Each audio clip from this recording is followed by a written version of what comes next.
A sunset cruise turns into a murder mystery. How could the promise of a vacation be turned in such a horrible way? With little to go on, investigators are stumped. We spent a lot of time thinking we may be on the right trail, but every trail was really, really cool. A profiler provides a chilling clue. He would be an everyday guy that could be your neighbor. Then, a local woman finds a crucial piece of evidence. I looked at that paper, and my knees went out from under me. I mean, it was just bam. One detective is determined to find the killer. It was too compelling of a case to just be satisfied with, well, we just can't figure it out.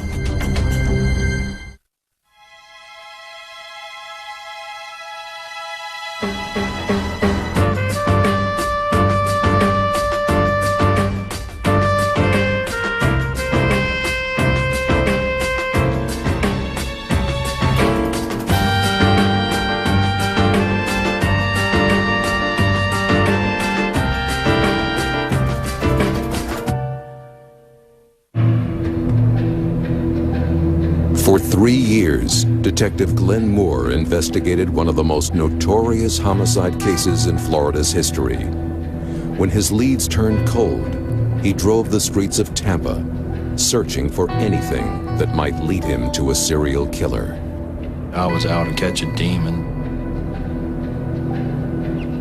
For whatever reason, God put me in that position to go after him. We are in a time and period in our society in which angels and demons are at a heightened time of battle over the souls of men.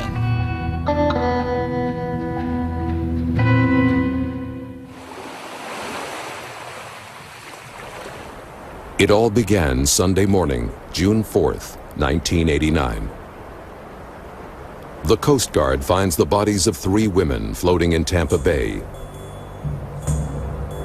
The 3 unidentified females are bound with duct tape and weighted with cinder blocks. The police tag them Jane Doe 1, Jane Doe 2, and Jane Doe 3. The coroner says it's possible the women were thrown overboard alive. You don't really want to think about what they went through because it's too painful for people to think about actually their last thoughts and their last moments alive. There weren't many clues left behind because our scene consisted of the water. When you don't have a room or a house or something where you can really process it, knowing that you're gonna maybe get the killer's fingerprints, you have to work with what you have. I'm kind of a big forensic kind of person. I believe in the fibers and the hairs and that kind of stuff. We collected all that and immediately sent it to the FBI. If I wanted to know about the wind and the water and where the bodies floated, I contacted an expert at the University of South Florida. If I wanted to know about tides or how boats work, I contacted the United States Coast Guard. Police combed through missing person reports with no luck. The first thing you have to do in any investigation is determine who the actual victim is, and that's possibly going to lead you to who the suspects are. In this particular case, we had no identification because there wasn't any identification whatsoever on the victims. Investigators conduct hundreds of interviews and canvass the waterfront for eyewitnesses. 4 days later, police get a call from the manager of a local motel. He tells police that a room registered to a woman named Joan Rogers and her 2 daughters has been vacant for 7 days, and they did not check out. Detective Capel and his team enter room 251 of the Days Inn in Tampa.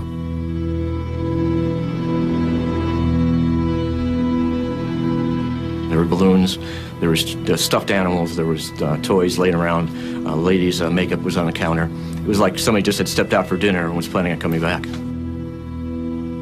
Crime scene technicians dust for prints. He received from a tube of toothpaste a fingerprint, which he told me he positively identified with the fingerprints taken from one of the bodies. The prints belong to 36-year-old Joan Rogers and her 2 daughters, 17-year-old Michelle and 14-year-old Christy of Wilshire, Ohio. They were farm girls from Ohio who'd never been anywhere in their lives, hardly their mother hadn't really either, and they were looking forward to this trip to Florida and Disney World and all the attractions in Florida, and they were just innocent kids coming to Florida to have a good time. Sergeant Moore often returned to the motel to retrace the victim's steps. You'd always be looking for some key thing that maybe you go, oh, all of a sudden something jumps out at you that you didn't see before. Moore tried to understand how a family could have been taken in by a stranger. I can see him getting lured into it, especially if he came across the mom and they felt safe with mom, you know?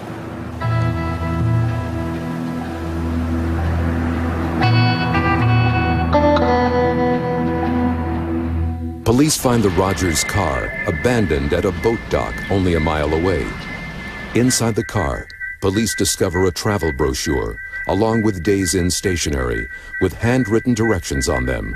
The puzzling words, blue with white, are scribbled on the stationery. Investigators examine snapshots of the Rogers dream vacation. There is a photo of Michelle at the motel. Her hair still damp from a shower. She looks ready to go out. But where? And with whom? You're in the Magic Kingdom. You shouldn't have to be afraid of anything. And that's one of the things that's amazing about the case is that the myth of Florida, this myth that we sell, in some ways is responsible for their death. Weeks pass and leads dwindle. Investigators say their best tips have been exhausted. Police offer a $5,000 reward for information. 4 months later, Detective Jim Capel learns that a Canadian woman had been sexually assaulted on board a blue and white boat in Tampa Bay, only 2 weeks before the murder of the Rogers women. The similarities between the two crimes were striking. Capel's instincts tell him this could be a major lead. He calls the victim. I just told her how important it was that I speak with her, and that how I felt at the time that her sexual battery case was probably involved in the triple murder case. I felt really sure of that at the time. It was kind of a feeling of this could be a break, this could be one of the bigger breaks. Capel goes to Canada to interview the victim. She tells him that her attacker was a middle-aged white man who convinced her to go out for a boat ride. She says he bound her with duct tape and raped her. Well, he threatened to throw me overboard so the sharks could eat me, and I didn't know if there were sharks out there or not, but I've seen too many programs where they were, and I did what he said. Capel now believes that the Madeira Beach rapist is the same man who killed the Rogers women. The Canadian woman helps a police artist craft a composite sketch of the rapist. When the sketch is released to the local papers, hundreds of tips pour in. Some of them sounded promising. Almost all of them turned out to be blind alleys with little or no relevance to the case as a whole. And it was tremendously frustrating. So 1 year after the bodies of Joe Rogers and her 2 daughters were found floating in Tampa Bay, Jim Capel's investigation comes to a dead end. We spent a lot of time thinking we may be on the right trail, but every trail was really, really cold. The killer may still be walking the streets of Tampa. One of the things that's most haunting about the case is how the killer just inverted everything and twisted things that are beautiful and good into something unbelievably ugly. How could the promise of a vacation, your only family vacation of your lives, which was the only time they got a chance to do that, Joe and the girls, that promise be turned in such a horrible way? He used all these and the promise of Florida and the sunshine and the beach and Mickey Mouse. He took that really kind of wonderful myth and used it as a weapon. Because there were no solid clues in Florida, the investigation into the murder of the Rogers women turned to their home in Wilshire, Ohio. Initially, you have to look at family contacts and other reasons why people would want to kill, because we don't normally think in terms of serial type killers on all these types of things. I mean, you normally check all the things from closest to the victims and you start to spread out.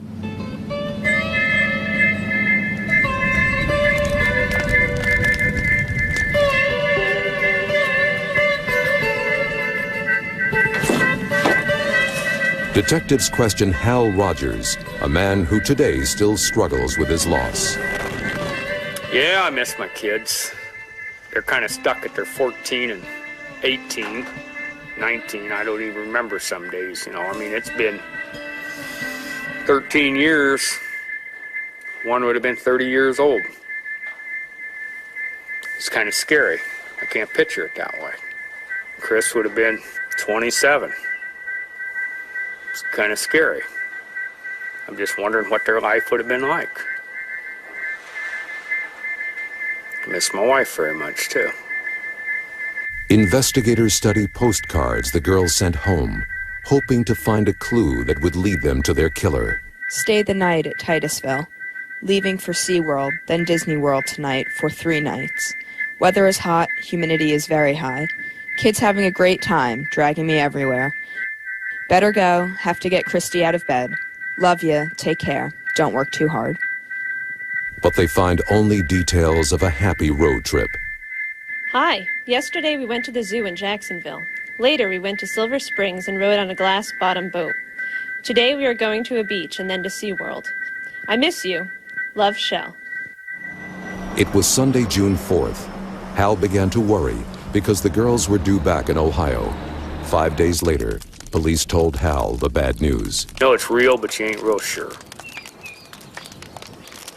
You know it is, but it isn't, but it is. And it still don't seem real. I come to the conclusion when I talk just like now. I'm looking at it as a third person.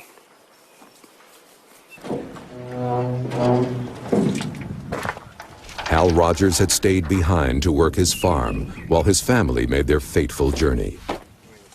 I basically got gaps where I don't remember a year or so in there at all. I think I do, but I don't really think I do. You ain't real sure if it's real or not. Biggest thing is, I had real good friends. If I didn't feel like staying home, I'd just go over there and go in and lay down on the couch and go to sleep. They didn't think nothing about it. They didn't worry about it. It's just one day at a time. If one day's too much, you go by hour. If that's too much, you just figure, well, I'll get through the next 5 minutes and go on from there. 2 weeks after the bodies of the Rogers women were found, they were buried in Van Wert, Ohio. Life goes on whether you want it to or not. You know, I worked my 15 hours a day and called it good enough. He was very close to the girls and to his wife. They worked together. They not only shared their home, but they worked the farm together as a family. And it was not only devastating for him emotionally with their loss, but he had to hire people, and it was financially tough on him, too. But because Hal shows little emotion at his family's funeral, there are rumors in Wilshire that Hal may have had something to do with his family's murder. And I think Hal and the others were just doing their best to get through it day by day. But the things he was doing to help him hang on were some of the very things that made some of the people suspect him. Even during the investigation as it went along, people would say, I read the paper and I know the father did it. At the time, there was a heck of a lot of controversy swirling around about it, about how maybe I did it and all this. And there's still people that ain't ever really going to be sure because they don't know. The people that ain't sure are scared to death because something like that could happen to them. Well, the police ascertained pretty quickly that Hal was seen on the farm the day of the murder and the day after, and that it would have been very, very difficult, I think impossible with flight schedules, to get down to Tampa Bay to do that. But they had to consider the possibility that he had hired someone. There was a question of Hal Rogers taking some money out of the bank, approximately $7,000, and we were wondering where the money was. Because that's suspicious.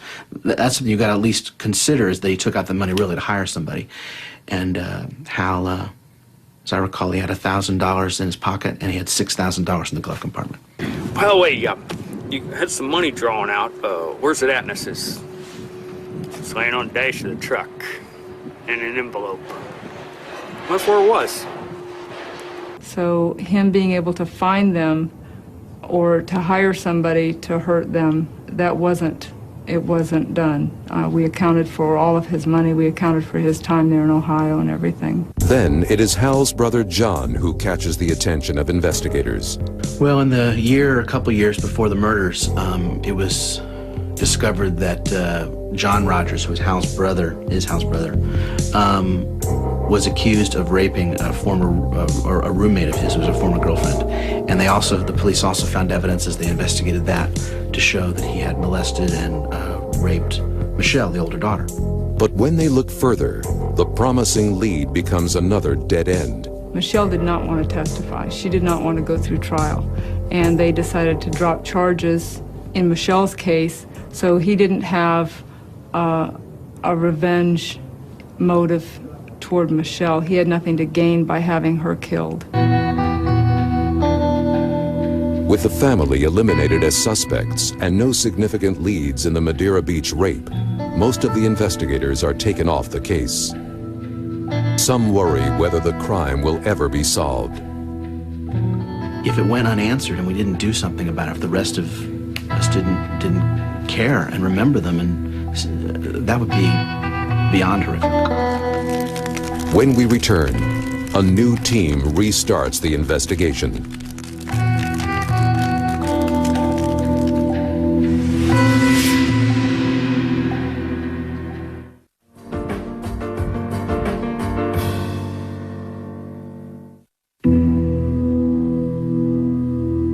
June 1st, 1990, the one-year anniversary of the murders of Joe, Michelle, and Christy Rogers. More than 1,200 leads have been investigated, but the case is ice cold. Glenn Moore now becomes the lead detective. It was too compelling of a case, too compelling of a crime to just be satisfied with, well, we just can't figure it out. So, I don't know, it was just something inside me drove me to say that's not good enough. We need to find out more answers. It's hard to understand how three women could end up in the bay tied up with concrete blocks around their neck, and three women from Ohio. I mean, how does that happen? Sergeant Moore assembles a new investigative team. He picked several detectives and an FBI agent, someone from the state attorney's office, and someone from Tampa PD to review the case together. We all sat together, we met together every day. Moore's got a hunch that somewhere a fact has been overlooked, that somewhere there's a tiny thread that will unravel the entire mystery. We need to really, really look at this evidence with a fine-tooth comb and see if there's something in the evidence that we missed the first time around. We decided everything needed to be processed, no matter how insignificant it seems. And no matter how long you work on a case or how many cases you work, you're always going to make mistakes and miss things. That's human nature. When you do an autopsy of a body, I mean, you slice it open and you dissect it. You'll find that most homicide investigations don't really do that with their evidence. They take the initial look at the body of evidence, and it goes to the evidence room, and whatever initial processing was asked to be done on that maybe is done. But there's not a real close examination of every dot and tittle of that evidence. Moore calls on Detective Sindra Leedy to begin a new study of the physical evidence. I looked at the rope, the way they were tied, the way that the duct tape was put across their mouth and their nose in layers. And I try to always look at the photographs to learn something about the killer or what happened, or the sequence, the order in which something happened. Based on her examination of the way the ropes were tied, Detective Leedy theorizes what might have happened that night on Tampa Bay. When the killer started tying them up with no way of escaping, they had to be consumed with fear. The detective says that until the killer brought out the cement blocks, the Rogers women could not have known their fate. We believe Michelle Rogers was thrown in the water alive. She struggled. She freed her hands from the rope. Christy was alive when she went in the water. She reversed her hands and hid the knot.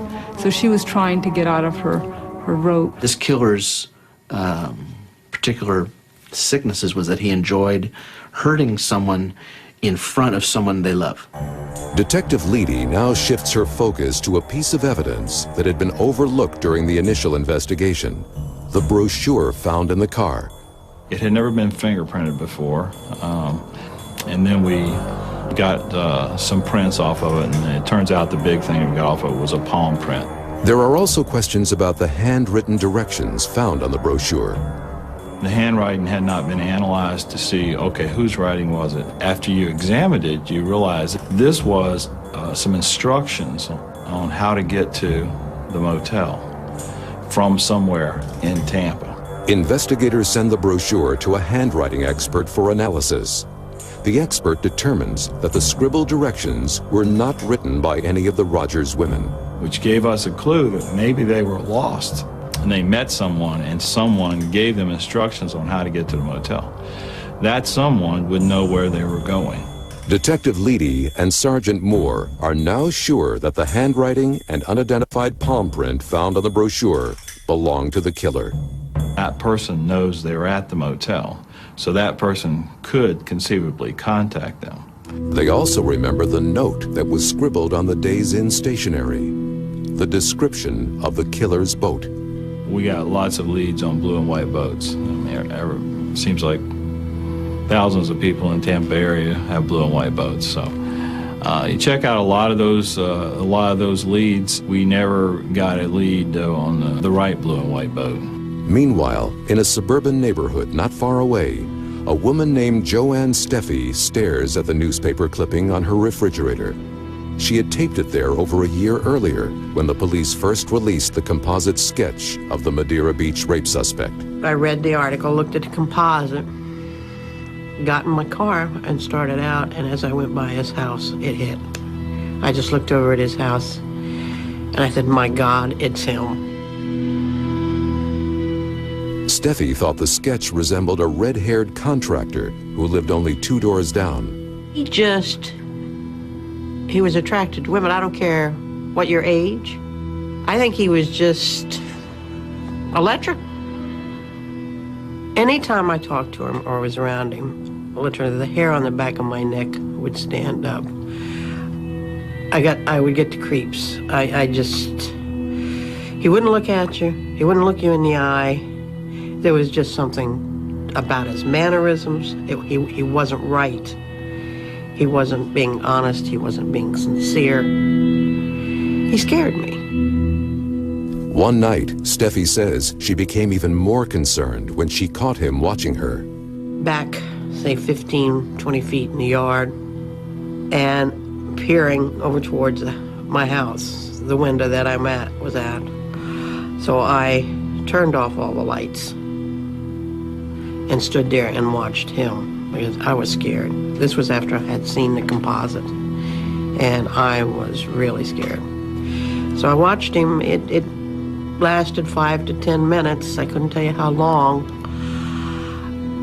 He was either looking at my window or back and forth or looking at the young girls across the street upstairs. Friends told Steffi that their neighbor didn't look like the drawing and warned her that unsubstantiated accusations could ruin a man's life. Terrified, Steffi never called police. Meanwhile, Sergeant Moore asks the Behavioral Science Unit of the FBI to formulate a profile of the killer. The FBI's analysis of it was that this was a guy who had lived in the area for quite some time. He knew the area very well. He knew how to direct these women exactly to that motel they were going to. This was somebody that knew the Tampa Bay area well. Probably was involved in business here and that type of thing. If that was the case, it wouldn't be easy for him to just pack up and move, probably. So he was an established person in our community. The FBI profiler confirms their theory that the killer planned the murder, chose his victims, used a weapon, isolated them out on the bay, and used duct tape to keep them in control. He raped them and then weighed them down with cement blocks as he threw them into the water alive. One of the things the profiler said is the reason he did not put duct tape over their eyes is because he wanted to see the fear in their eyes as he tormented them. The FBI gives them one more chilling clue. We were looking for a serial killer, and that's one of the things that the profilers told us, is that this person has killed before the Rogers women and will kill again, because he chose 3 victims this time. And a first-time killer doesn't do that. As I was driving around, whether it was on duty or off duty, I was constantly trying to be in the field of the killer, where he would be, what he was thinking. And I would drive different areas that I knew that he had been on, I knew the victims had been on, and see, was there anything that ever spoke to you that would give you some insight into what happened? So I began to study a lot of serial murder cases that I had never cared about paying attention to before that much, but I wanted to know what these evil people were like. So, you know, in a way, I did lose a lot of innocence as far as discovering how dark the dark side can be in this world. Glenn Moore is deeply religious. He feels very strongly as a fundamentalist that good and evil are not just theoretical concepts. In Sergeant Moore's mind, the Rogers murders are part of the escalation of evil in society, a sign that the end is near. To Moore, the killer of the Rogers women is a demon, and he is charged by God to bring him to justice. I believe that the Lord puts people in certain areas of life, and that's, you know, you're there. So where you're at, that's where he's placed you to be, to do the best you can be. When we return, Sergeant Moore gets a major break in the investigation.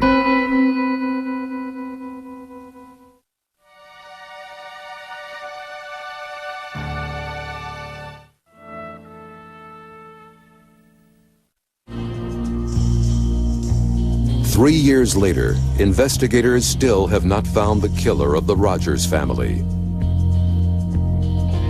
We did establish like a personal bond, so to speak, with them. We put their pictures up on a board, their little girl pictures of the two girls standing next to a Christmas tree, and also portrait pictures of them as a daily reminder to us of who we were fighting this battle for. And I prayed every day on the way to work, not only for my family and other people and things like that, but I would pray about the investigation, and that if the Lord saw fit to let us get to an end result, that, you know, maybe today would be the day. Desperate to find the killer, detectives launch a media blitz to generate new interest in the case.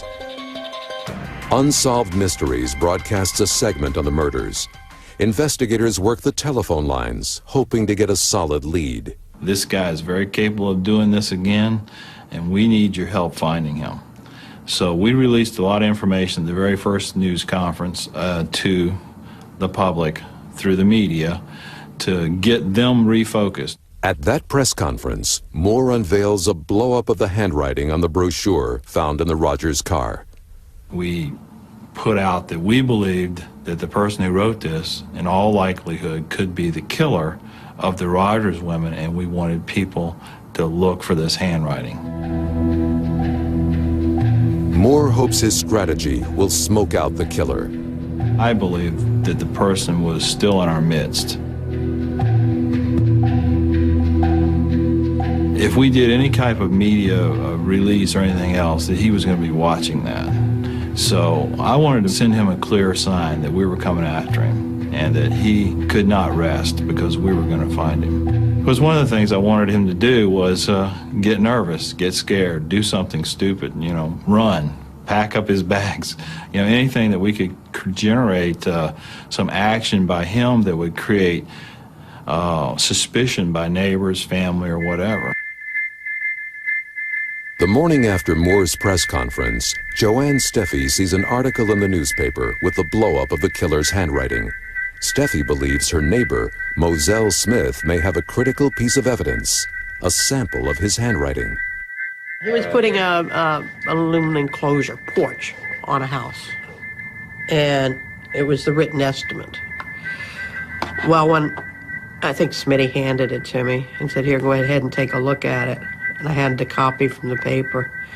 I looked at that paper, and my knees went out from under me. I mean, it was just bam. I mean, I knew. I looked at it. It's him. Look at this. It's him. Smitty said, "Well, my God, Joanne, if it is, I hope they can find the son of a bitch." Steffi calls police with the lead and the name of her old neighbor, Oba Chandler. Hers is one of over 1,000 tips that have come in. No one calls her back. 6 weeks later, on June 30th, 1992, Moore displays the mystery handwriting on billboards across the city. This prompts yet another call from Joanne Steffi. Monday morning at 8 o'clock, I had him on the phone. What the hell are you doing? You've got it. What are you doing? Why are you doing this? I was stonewalled. Now, during that time, I'm scared. I left town for a couple of weeks just to get away from here. I'd come back and would call. Nothing. Nothing. 2 months later, her persistence finally pays off. Moore sends investigators to obtain an original copy of the contract with Oba Chandler's handwriting on it. And once the handwriting came in and the forensic people looked at it was clearly a match. And things really heated up at that point, and we were working long hours and long days to try to put a case together. Steffi tells Detective Moore that Chandler lived directly across the bay from the boat dock where the Rogers car was found. A background check on Chandler reveals a long rap sheet, including arrests for counterfeiting, burglary, and armed robbery. He was a peeping Tom, and of course he had a boat and a car that matched the description from the rape victim in Canada, that description that we had. A mugshot photo of Chandler bears an uncanny resemblance to the composite sketch of the Madeira Beach rape suspect from years earlier. 3 years after the murders, investigators are ecstatic. Oh, we have got the guy. But then it was right back at it. Now we know who he is. Now how we get him in jail? How do we arrest him? How do we convict him? How do we do what we came here for? Moore wants Chandler off the streets. Because he doesn't have enough evidence to arrest him for murder, he reopens the Madeira Beach rape investigation. They took a photo of Chandler to the woman up in Canada who had been raped off of Madeira Beach and showed it to, had her, and she picked it out of a photo pack. So she was able to identify Chandler as her attacker. At the same time, Moore puts Chandler under round-the-clock surveillance. Police post a video camera near Chandler's front door and tap his phone. An unmarked car tails Chandler's every move. We get to the point of we say, okay, we're going to arrest him. We're not waiting any longer. And they had him surrounded at that point. People were moving in positions. A big thunderstorm comes through. The people on the ground at the moment lost visual on him, and he pulled out somewhere, went on a side street, next thing he was gone. At that point, they're sure that this guy is not just a rapist, but a murderer of these three women. Then, by tracing a phone call he makes to his wife, police learn that Chandler is on his way home. When investigators finally pinpoint his location, Sergeant Moore arrests him for the Madeira Beach rape. I thought it would be interesting to see what his reaction was, but his reaction was nothing. It was like, what took you so long? He didn't impress me at all as being a smooth talker or even a ladies' man or a con artist. I really wondered when I finally met him what people found so interesting about him. With Chandler in custody, Moore and his team must find a way to prove he murdered the Rogers women. When we return, Oba Chandler is brought to trial, but the investigation is not over.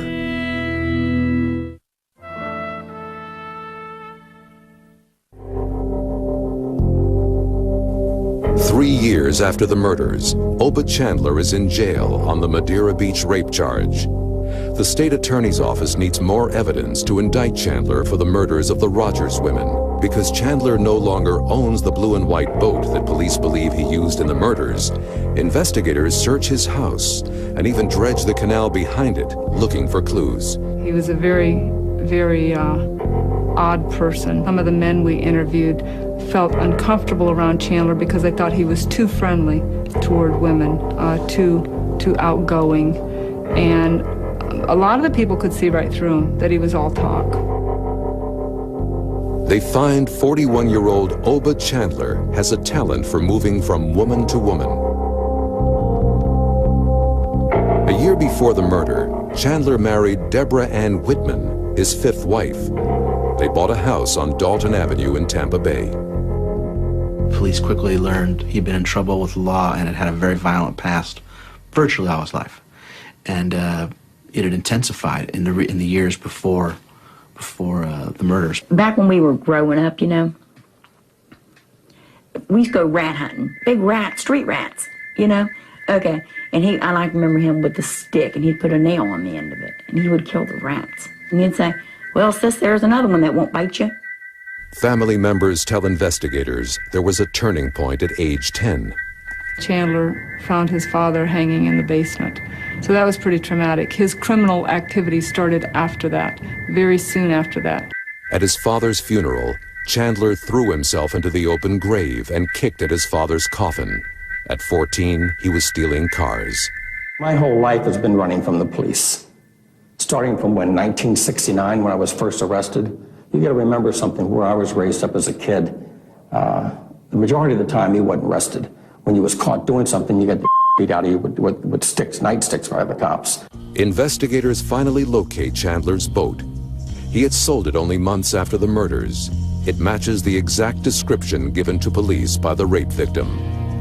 The state attorney indicts Chandler for the murders. On September 19th, 1994, Oba Chandler goes to trial, 5 years after the murder of Joe, Michelle, and Christy Rogers.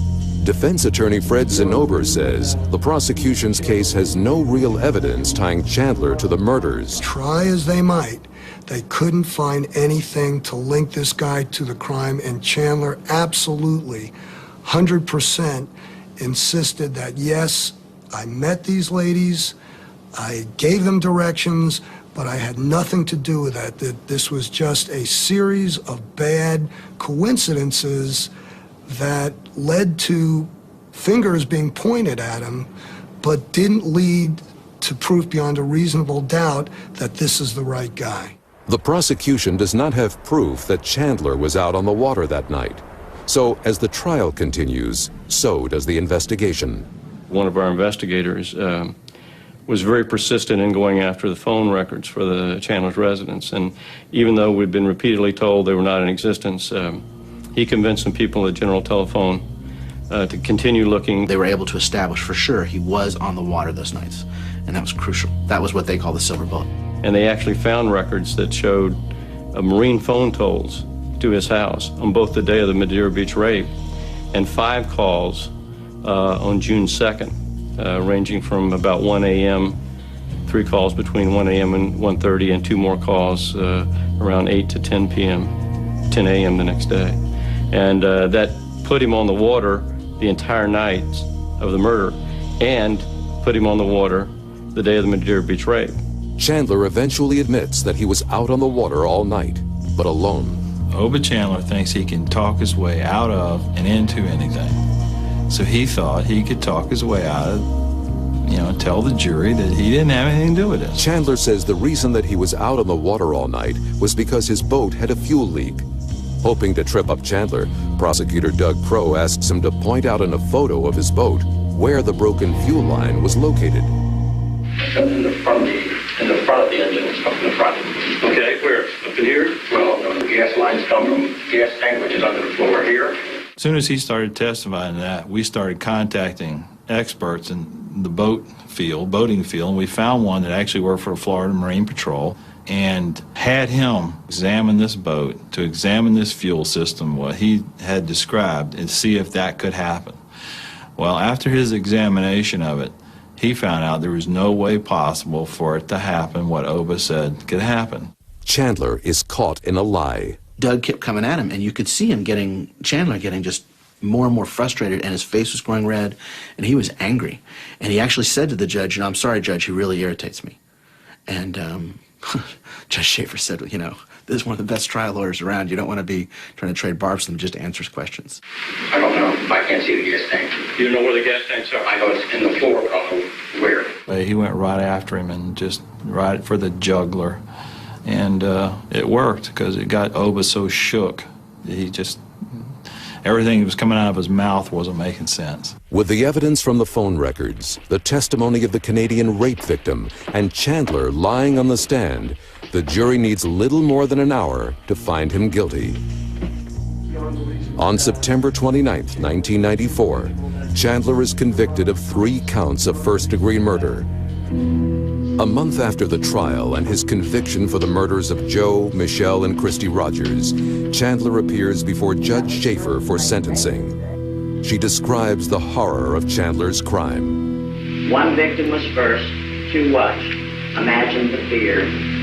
1 victim was second, 1 watched. Imagine the horror.